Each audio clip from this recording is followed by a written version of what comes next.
Okay, that's it installed. Bumper's on there. Snug. The bar's in there. Okay, I was gonna make 2 little tabs for this. I laid that whole piece of angle line in there, and it comes to right here to right here, and it's countersunk behind it. Whoops. I had to sit there and work the bar back and forth till I got the exact angle of the front of that plate. So I figure if I put the whole bar there, it'll stiffen it up a little bit more, and you still can't see it. So once you get rid of those 2 little things there, you'll never know that this bar's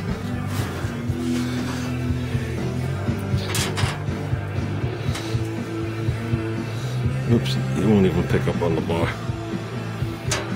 So, oops, I think that's gonna be more than strong enough. Like I said, they're not hooked to each other yet, so I can't really pull on it to test. But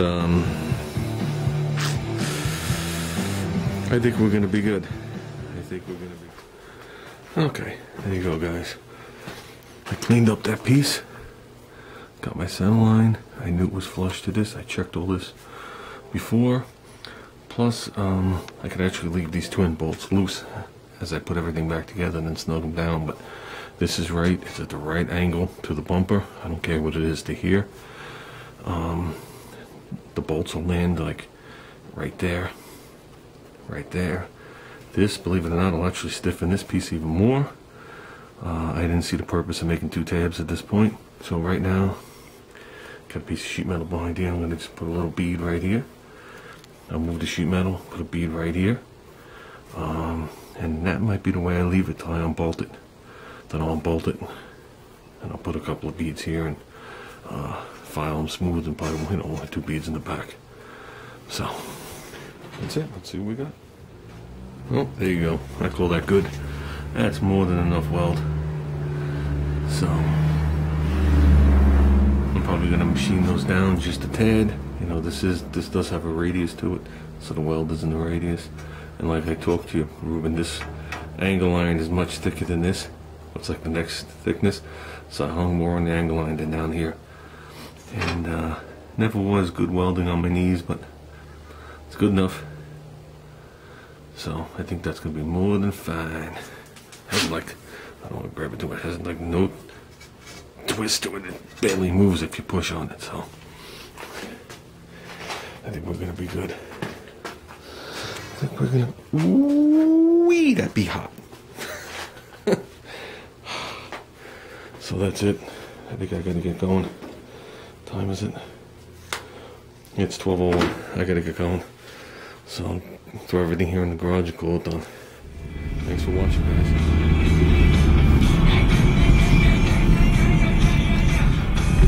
Okay, we're off to go get Junior and go to the doctor, but Ruben did post a question that I don't know if anybody else is thinking the same thing or wondering. The fuel tank I'm putting on the front of the car is going to be functional.